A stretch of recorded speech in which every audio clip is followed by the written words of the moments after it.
This is the story of a boy named Arjun, a boy who thought he was a failure, just because his life didn't look as perfect as it did.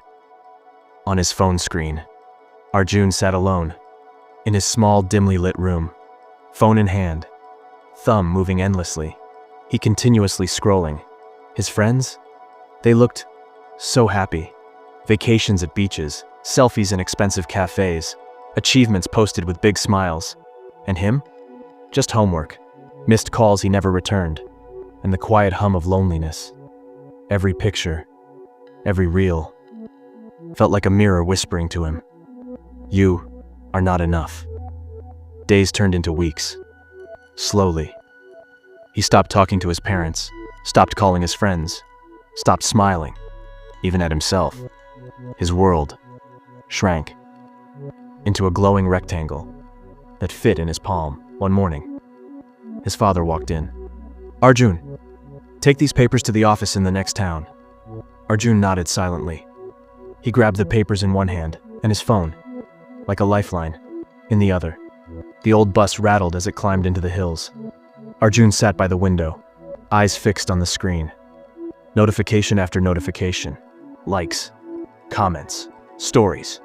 He scrolled faster, almost afraid to stop. Then, he noticed the signal. 4 bars. 3, 2, 1, 0. The screen froze. No messages, no internet, no escape. Arjun panicked. He tapped the phone again and again, as if shaking it would bring life back. But nothing. For the first time in months, there was only silence. Frustrated, Arjun lifted his head, and then he saw it. The hills, rolling endlessly into the horizon. The morning sun painting the valley in gold. Children running barefoot on dusty paths. Smiling, laughing, waving at the bus.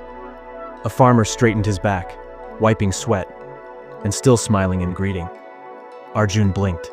He had been through these roads before, but he had never really seen them. The bus passed a stream, its water sparkling like diamonds.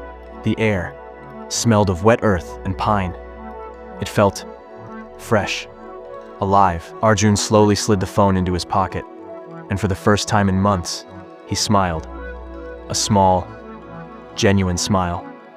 That evening, after finishing his work, Arjun sat by his window, the papers delivered, the journey over. His phone buzzed, flooded with notifications. He held it, staring at the glowing screen.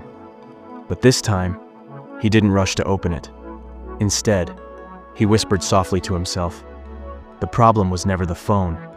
The problem was how I was using it." He realized something powerful. Social media shows the highlights, but it hides the struggles.